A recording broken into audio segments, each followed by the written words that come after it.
Last class में हमने momentum conservation पढ़ा था। मोमेंटम कंजर्वेशन क्या था कि अगर कोई सिस्टम है उसमें नेट एक्सटर्नल फोर्स 0 है तो उस पे उसका मोमेंटम क्या रहेगा, कंजर्व रहेगा। जैसे हमने बुलेट और गन का एग्जांपल लिया था कि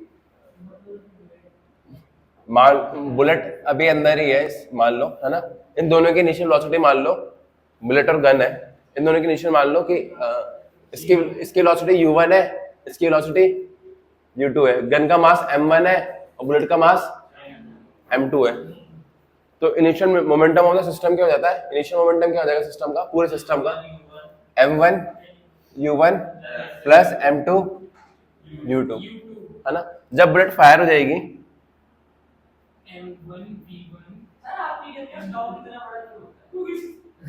बेटा, तो अभी क्वेश्चन में ध्यान दे ले। आप इसकी वेलोसिटी v2 हो गई, इसकी वेलोसिटी मान लो पीछे की साइड कितनी हो गई, v1 हो गई। मास अभी भी इसका m1 है, इसका मास है ना। अब तुम देखोगे इस पे एक्शन हुआ, इस पे एक्शन किधर की साइड हुआ, F force on bullet due to gun है ये, और इस पे इधर की साइड हुआ force on gun due to bullet है। अगर मैं इंडिविजुअली देखूं बुलेट के ऊपर, इंडिविजुअली फोर्स है बुलेट के ऊपर, अगर मैं इंडिविजुअली गन के ऊपर देखूं उसके ऊपर भी फोर्स है, और मैं दोनों को एक साथ देखूंगा तो ये दोनों फोर्सेस क्या होंगी, ऐड होंगी। और ये कौन से पेयर है, एक्शन रिएक्शन पेयर, और एक्शन रिएक्शन पेयर इक्वल होते हैं और अपोजिट डायरेक्शन होते हैं, तो आपस में क्या कर देंगे, कैंसिल आउट। तो इसमें कोई नेट फोर्स बचेगी एक्स्ट्रा, नेट फोर्स एक्स्ट्रा नहीं बचेगी, है ना। तो नेट फोर्स जब एक्स्ट्रा नहीं बचती, एफ नेट क्या हो जाएगा, 0। जब एफ नेट 0 हो तो क्या बोलेंगे कि मोमेंटम क्या है, कंजर्व। अब इसका फाइनल मोमेंटम क्या है, पीक फाइनल क्या है। देखो क्या इंडिविजुअल मोमेंटम चेंज हो सकता है, इंडिविजुअल मोमेंटम चेंज होगा, क्यों, क्या इस पे फोर्स नेट फोर्स 0 है, इसमें नेट फोर्स 0 है बुलेट के ऊपर, नहीं, तो इसका मोमेंटम चेंज हो सकता है। इसमें नेट फोर्स 0 है, इसमें नेट फोर्स 0 है, फोर्स लगी है इसके ऊपर, बुलेट ने लगाया है, तो इसका मोमेंटम सेम रहेगा, इसका मोमेंटम कंजर्व रहेगा, नहीं।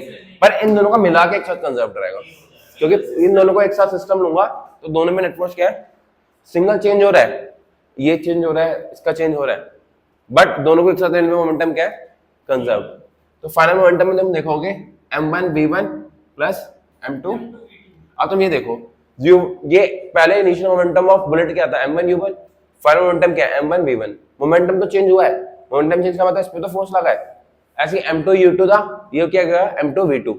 तो सिंगल सिंगल देखूंगा तो मोमेंटम कंजर्व नहीं है, पर सिस्टम ले लेता हूं तो एक कंजर्व हो जाता है, क्यों, क्योंकि जो एक्शन रिएक्शन है वो इंटरनल फोर्सेस मिलकर एक दूसरे को क्या कर देते हैं, कैंसिल आउट। या मैंने इसके बहुत सारे एग्जांपल्स ये थे कि मान लो तुम अगर अनार को उल्टा करके भी जलाते हो, ऐसे करके जलाते हो, तो अनार अगर पार्टिकल्स आगे फेंकता है तो इनिशियली पूरा सिस्टम किस पे था, रेस्ट पे, इसके पार्टिकल्स आगे गए तो उसका मोमेंटम किधर की साइड आ गया, आगे की साइड, है ना। पहले मोमेंटम क्या था, 0। अगर मुझे मोमेंटम को 0 करना है, अगर मोमेंटम आगे की साइड आया तो बाकी मोमेंटम किधर की साइड आना चाहिए, पीछे की साइड। क्यों पीछे की साइड आना चाहिए, तभी दोनों प्लस होके क्या होंगे, 0 होंगे। आया समझ।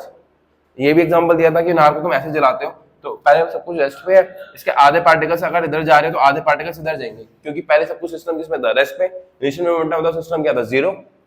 इनिशियल मोमेंटम क्या था सिस्टम का, 0। अगर आधे पार्टिकल्स का मोमेंटम इधर की साइड आया तो बाकी आधे का किधर की साइड आना चाहिए, इधर की साइड, क्योंकि नेट फाइनल भी क्या रहे, 0। आया समझ। क्योंकि इसमें जो पार्टिकल्स है ये सब जब इवन जब बम भी कोई भी बॉम्ब फूटा, मान लो एक्सप्लोड हुआ, अगर एक पार्टिकल इधर जाता है ना तो एक पार्टिकल हमेशा इधर जाएगा। तुमने देखा होगा कभी बॉम्ब एक्सप्लोड करता है तो अगर आधे पार्टिकल्स इधर गए तो आधे इधर जाते हैं। ऐसा क्यों होता है, ऐसा होता है कि तुमने बॉम्ब फोड़ा, सारे के सारे बॉम्ब के पार्टिकल्स एक डायरेक्शन में चले गए, ऐसा नहीं होता। क्यों हो रहा है, क्योंकि बॉम्ब फूट रहा है, जब बॉम्ब फटता है, जब ये आगे साइड भागा तो इस पे इंटरनल फोर्स इसने लगाया इधर की साइड, वैसे इसने इधर इस पे लगा दिया इधर की साइड। इसका सिंगल मोमेंटम 0 नहीं है, कंजर्व नहीं है, इसका सिंगल मोमेंटम कंजर्व नहीं है, पर दोनों एक साथ होंगे तो मोमेंटम क्या है, कंजर्व। पूरे सिस्टम का मोमेंटम क्या है, कंजर्व। इसको कंजर्व रखने के लिए अगर आधा पार्टिकल इधर जा रहा है तो आधा पार्टिकल किधर चला जाता है, इधर चला जाता है। आया समझ। कोई दिक्कत कोई परेशानी। इवन तुम ये देखोगे, मान लो एक ऐसे स्ट्राइक, कभी वो खेला तुमने कैरम में, मान लो तुमने एक गीटी मारी और गीटी ना यहाँ पर आके टकरा गई इसके। इनिशियली ये किधर की साइड भाग रहा था, इधर की साइड, है ना। ये किस पे था, मान लो इसकी वेलोसिटी रेस्ट पे थी, किस पे थी, रेस्ट पे। अगर मैं मोमेंटम देखूं, वाई एक्सिस में कोई मोमेंटम है, वाई एक्सिस में कोई मोमेंटम है, वाई एक्सिस में कोई भी मोमेंटम नहीं है ना। पर स्लाइड से टकराने के बाद ये किधर भाग जाता है, इधर की साइड। जैसे इधर की साइड भागा तो इसके बाद मोमेंटम दोनों डायरेक्शन में आ गए। तुम लोगों को बताया नहीं मैंने, पर प्रोजेक्शंस होते हैं जो, अगर ये मोमेंटम की डायरेक्शन है, ये मोमेंटम की डायरेक्शन है, इसमें एक एक्स कंपोनेंट होगा, एक वाई कंपोनेंट होगा, है ना। एक एक्स का मतलब कुछ जो इधर के साइड जा रहा है, इसमें कुछ मोमेंटम एक्स में या कुछ मोमेंटम वाई में। इनिशियली कभी वाई में मोमेंटम तो नहीं था, इनिशियली वाई में मोमेंटम था, सेम मोमेंटम किस में था, एक्स के अंदर। वाई में मोमेंटम आ गया, अब वाई के मोमेंटम को जीरो करना है, तो कब होगा, जब इसको कैंसिल आउट करने के लिए कोई किधर की साइड आ जाए, नीचे की साइड आ जाए। तुम देखोगे इसलिए पार्टिकल ना किधर भाग जाता है, इधर की साइड। जैसे इधर की साइड जाता है तो उसका भी मोमेंटम किधर आ जाता है, एक्स में और वाई में। फिर इसका वाई और इसका वाई आपस में क्या कर देता है, कैंसिल आउट है। बॉल क्या है, अरे कैरम की गीटी है, कैरम की गीटी पे तुम स्लाइड से टकराते हो तो तुम पहले ये बताओ, तुम्हें कंक्लूजन पता है, कैरम की गीटी पे अगर तुम साइड से टक्कर मारते हो तो अगर एक गीटी ऊपर की साइड गई तो एक गीटी नीचे चला जाती है, होता है ऐसा। अगर तुम किसी भी चीज को, तुम कहीं पे भी देखना, अगर मैं यहाँ पर दो कैरम के गीटियां रख दूं ना और मारूं, तो अगर एक इधर भाग रहा है तो एक इधर भागना, हमेशा ये होगा। क्या प्रैक्टिस करूं,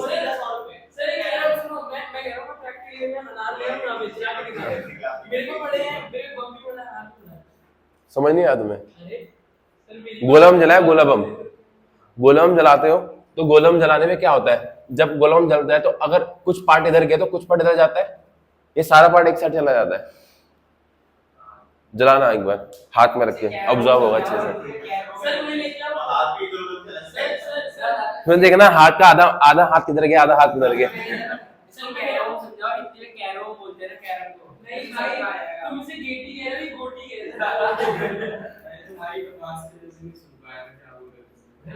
अरे शांत हो जाओ बस, समझ आया, कोई दिक्कत कोई परेशानी।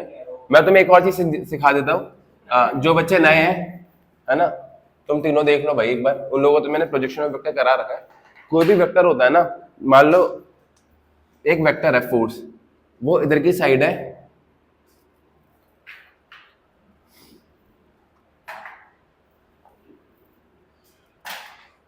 मान लो एक फोर्स है इधर की साइड 10 न्यूटन, तो उसको कैसे लिख दोगे, 10 आई कैप, है ना। और एक फोर्स है ऊपर, इसको कैसे लिख दोगे, बट मान लो कोई एक फोर्स है ऐसे इस साइड, अब इसको कैसे लिखोगे, नहीं, ये 30 डिग्री है मान लो। अब तुम एक बात समझो कि तुम खुद बताना, मान लो एक ब्लॉक है ना, एक ब्लॉक को मुझे ऊपर उठाना है, किसमें ज्यादा इंपैक्ट आएगा, 10 न्यूटन की फोर्स लग रही है सीधा ऊपर की साइड, ये ज्यादा इंपैक्टफुल होगा, ये ज्यादा इंपैक्टफुल होगा कि तुम एक साइड इधर लगा दो 10 न्यूटन और एक बार इधर लगा दो 10 न्यूटन, किसमें ज्यादा फोर्स लगेगा ऊपर की साइड, फर्स्ट और सेकंड, किसमें ज्यादा फोर्स रहेगा ऊपर की साइड, किसमें ज्यादा फोर्स लगेगा ऊपर की साइड, बताओ, 1 और ये था 2, ऊपर की साइड में किसमें ज्यादा फोर्स होगा, कौन इजीली उठ जाएगा। तुम्हें किसी चीज को उठाना होता है, तुम टेढ़ा करके उठाते हो फिर सीधा करके उठाते हो, ये वाला होगा ना, सीधी सी बात है भाई। किसी चीज को तुम पुल करते हो तो ऐसे करके पुल करते हो, टेढ़ा करके पुल करते हो। इसमें जो फोर्स है, इसका फोर्स का थोड़ा सा पार्ट किसमें है, वाई में, वाई में किसमें फोर्स ज्यादा लगेगी, किसमें आसान होगा, आसानी से उड़ जाएगा, बोला था मैंने।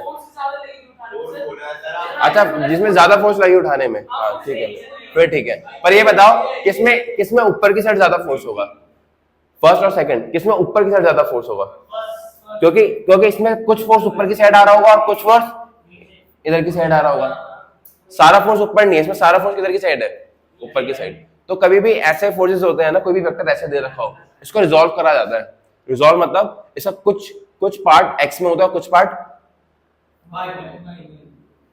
ये पार्ट मान ले एक्स में और ये पार्ट वाई में, ये पार्ट एक्स में और ये पार्ट वाई में। तुम लोग जो वेक्टर्स, जिनको मैंने वेक्टर्स पढ़ाया है, इवन तुम लोग भी, तो मैंने याद है मैंने ये पढ़ा था कि कोई वेक्टर दे रखा है, मान लो ये ए वेक्टर है, इसका ये वाला जो पार्ट होता है ये हमेशा a cos 30 होता है, पढ़ा था ना मैंने, उसने बताया था हमेशा बगल वाला कॉस वाला होता है और जो सामने वाला होता है ये कौन सा होता है? आया समझ है? अरे देखो, मान लो ये है साइन, मैंने तुम्हें सिखाया था ना पैरेलल शिफ्ट ऑफ वेक्टर्स, इस शिफ्ट मैं इस वेक्टर को इधर भी तो पैरेलल शिफ्ट कर सकता हूँ। आया समझ? तो एग्जांपल दो तो मैं रब कर रहा हूँ इसको एक बार। ये वेक्टर और कंपोनेंट्स में बहुत बार करोगे, ध्यान रखना। सर आप क्वेश्चन जैसे पूछ के गए और डिमोटिवेट हो जाते हो कि इनका सही आ गया, मैं आपने पूछा ही था। अच्छा ठीक है, चलो कोई बात नहीं। ये भी गलत हो गया, तो बेइज्जती हो गई। ज्यादा ऊपर था ये डिक्शनरी में बोल दिया था। अरे नहीं सही तो बोला था, गलत होगा अरे मोटिवेशन दी कोई है, मैं नहीं कर रहा नहीं अरे मैं नहीं बोलता, बाद में भी नहीं बोलता।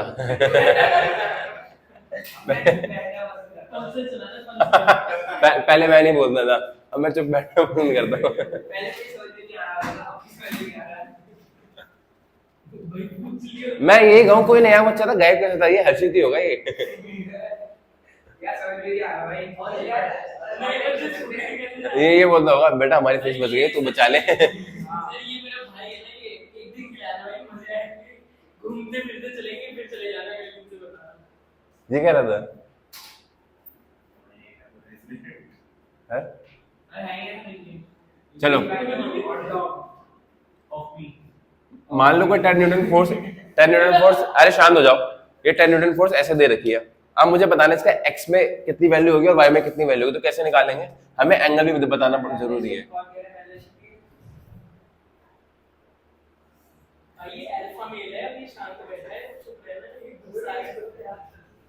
जानते तुम इनको?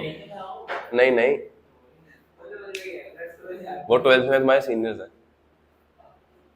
देखो गेट बंद कर देना प्रॉपर। देखो ये 10 न्यूटन की फोर्स है, अब इसका x कंपोनेंट कैसे आएगा? इसका x कंपोनेंट आएगा ऐसे, ये होगा 10 cos 30 और ये सामने वाला कैसे होगा 10। मैं ऐसे बनाऊं या ऐसे बनाऊं कोई फर्क नहीं पड़ेगा, मैं ये वाला कंपोनेंट इधर की साइड ही बना सकता हूँ। अरे यार वो गलती से नहीं बनाया, लो कनेक्ट है वैसे, ठीक है ठीक है। कंपोनेंट्स का मतलब ये होता है, कंपोनेंट्स का मतलब ये होता है जैसे 7 को तुम 4+3 लिख सकते हो ना, तो 5+2 भी लिख सकते हो, 6+1 भी लिख सकते हो।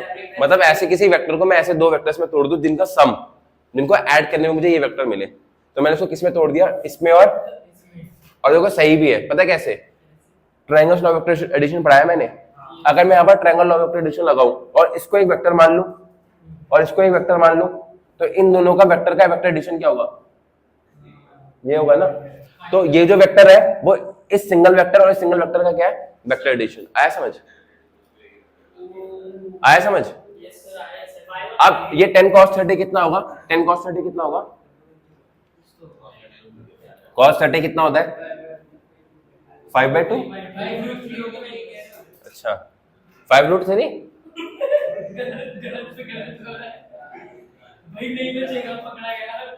सही है। sin 30 कितना होगा? अब देखो इसका x कंपोनेंट कितना हो गया बेटा? रेड लाइट पे खड़ा कर दूंगा, ठीक है ना, और पैरों में घुंघरू और बनवा दूंगा।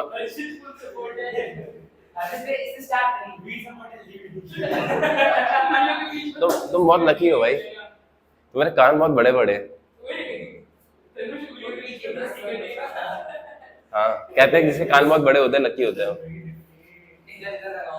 मैं तो इतने के लगता सोच रहे से कान तो जुगनू जैसे हैं। चलो ठीक है, ये जो फोर्स आया,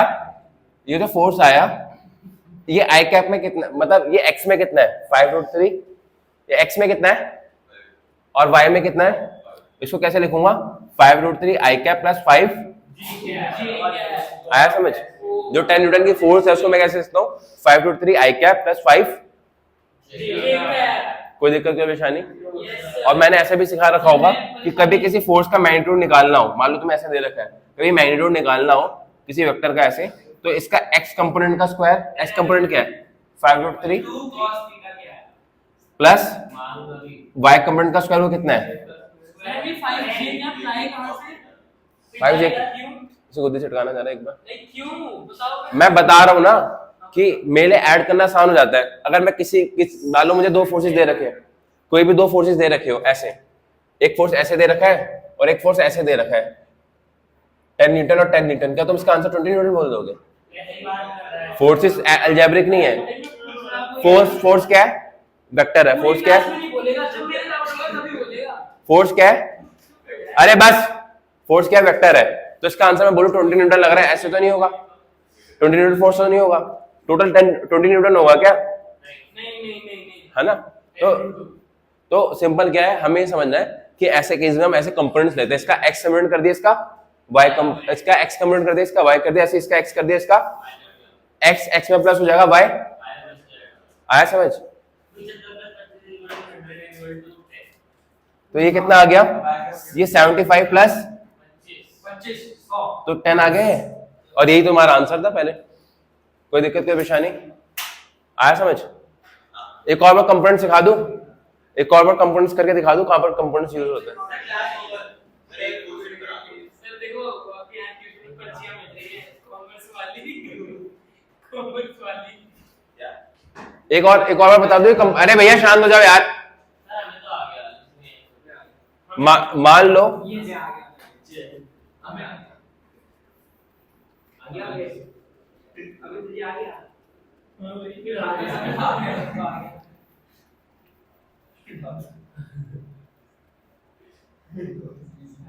मान लो तुम्हें यही दे रखा है, क्या दे रखा है? कंपोनेंट्स दे रखे, दो फोर्स दे रखे हैं। एक फोर्स दे रखा है ऐसे F1 जो कि 10 न्यूटन है, और ये दे रखा है और एक दे रखा है ऐसे, ये भी तुम्हें 10 न्यूटन दे रखा है। ठीक है, ये F1 फोर्स है,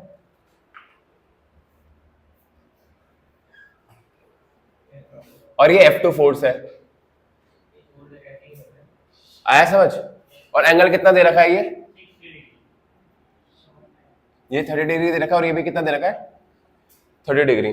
ठीक है, अब देखो F1 को तुम क्या कर सकते हो? F1 को रिजॉल्व कर सकते हो दो कंपोनेंट्स में। अभी तुमने करा था, F1 को कैसे रिजॉल्व कर सकते हो?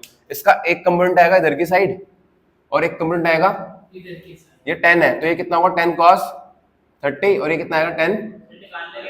वही 5√3 इसमें नेट फोर्स निकालना है। 5√2 नेट फोर्स क्या होगा? नेट फोर्स क्या होगा? नेट फोर्स होगा F1 और F2 का वेक्टर सम, ये सर वही तो हो गया 20 है ना? 20 आ गया इसका आंसर।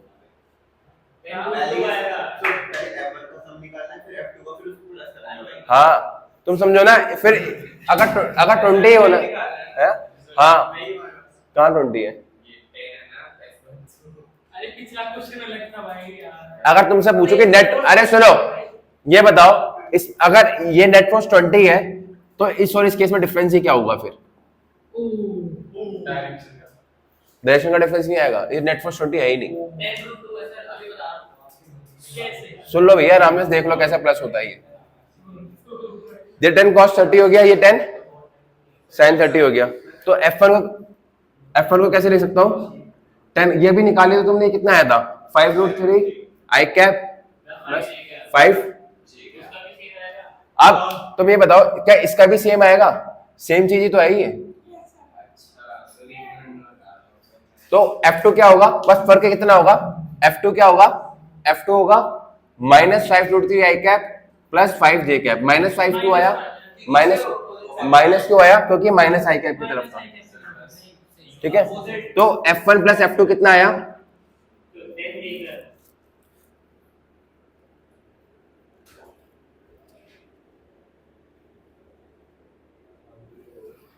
ठीक है, तो ये कितना आ गया? 10 आया समझ? तुम देख पा रहे हो इन दोनों वेक्टर्स का ये एंगल सेम था, इन दोनों का मैग्नीट्यूड इक्वल था, तो जिनका x कंपोनेंट है आपस में क्या कर रहे हैं? जो इनके x कंपोनेंट है वो आपस में क्या कर रहे हैं? Cancel out. सिर्फ प्लस कौन से हो रहे हैं? y component. नेट फोर्स कितना होगा? मतलब इसका नेट इफेक्ट कितना आएगा? कोई ब्लॉक होगा, कुछ होगा। आया समझ? कोई दिक्कत, कोई परेशानी? आया समझ? ऐसे मैं ये चीज बोल रहा हूं कि मान लो तुम्हारे पास एक पार्टिकल, एक ऐसे कोई बॉल दे रखा है ना, ये रेस्ट पे है, ठीक है, और एक बॉल इससे आके टकराने वाला है, कोलिजन करने वाला है, ठीक है, इसका इनिशियल वेलोसिटी इधर की साइड दे रखा है। आया समझ? अभी एक बात बताओ, इसमें मैं अगर ये लिख दूं एक्स डायरेक्शन और वाई डायरेक्शन, रुक जाओ मैं आराम से समझाता हूँ इसको, है ना, अलग से ले जाके, ये ब्लड की प्रॉब्लम तो समझ आ गई ना। देखो सेम एग्जांपल के साथ अगर मैं यहां पर देखूं, मान लो फटने वाले काम मत करो, तनुष गेट लगा।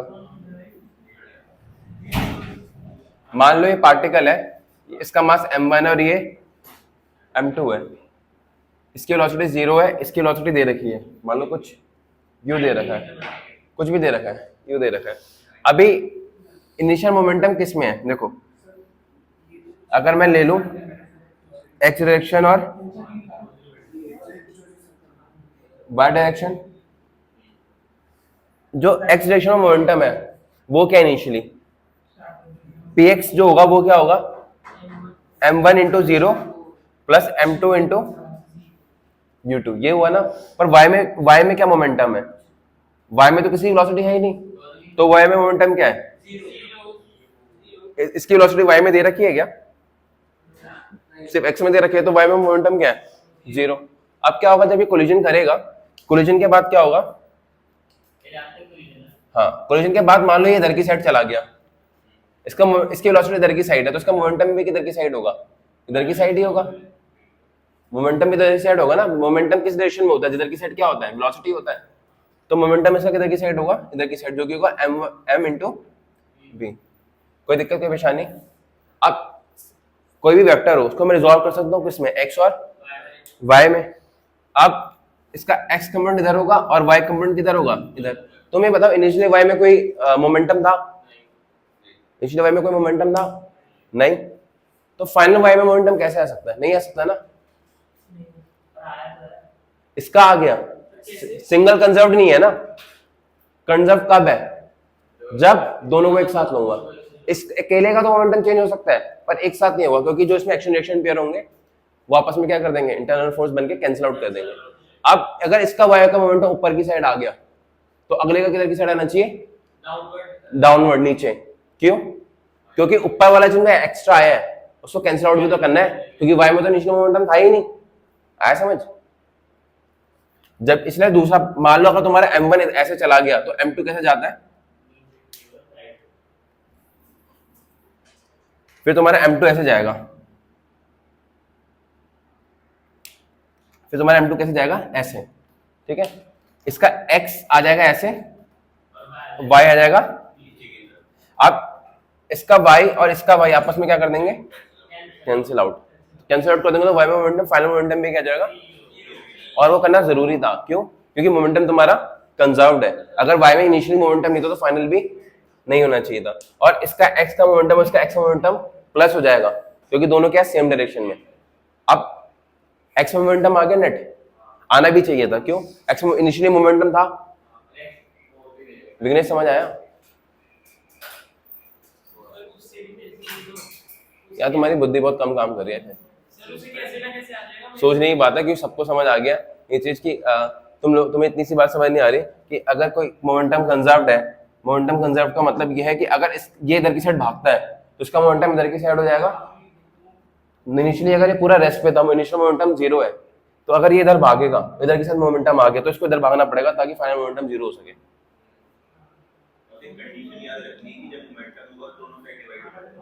देखो सिर्फ x में दे रखा हो तो बहुत आसान होता है सॉल्व करना, सिर्फ y में दे रखा हो तभी बहुत आसान होता है सॉल्व करना है। x में मतलब जैसे तुमने बुलेट और गन लिया, फायर करा बुलेट को, बुलेट सीधी गई और गन पीछे गई, अभी सारा का सारा मोमेंटम ये सारा के x एक्सिस में चल रहा है ना। या फिर तुमने कोई वो लिया, क्या एग्जांपल है इसमें y, तुम ये देखो ना, इसके बाद y में कोई वेलोसिटी थी? इनिशियल वेलोसिटी 0 है ना, x में ना y में है। इसके बाद जो वेलोसिटी है वो सिर्फ x में y में है क्या?